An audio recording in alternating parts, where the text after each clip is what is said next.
تو نور ایمان دنیا کی حقیقت بھی عطا فرماتا ہے، آخرت تک کی رسائی اور استعداد عطا فرماتا ہے، اور جو مالک کی مرضی ہے، جو مالک کی خوشی ہے، وہ نسبت جو بندگی کی وہ نصیب ہوتی ہے۔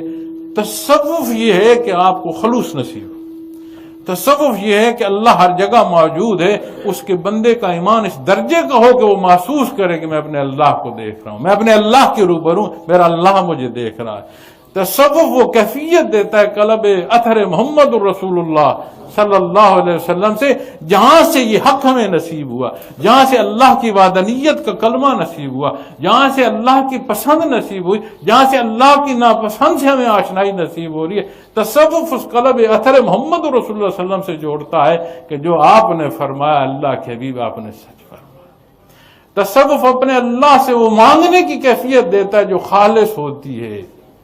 تصوف وہ حال ہے جو مستغنی کر دے گا مخلوق سے، جو لالچ مخلوق سے وابستگی کا چھوڑے گا نہیں، ختم کر دے گا۔ ایک ذات رہ جائے گی، وہ ذات اللہ کی، اور اس کی شہادت سنت خیر الانام ہے، نبی کریم صلی اللہ علیہ وسلم کی مبارک زندگی ہے۔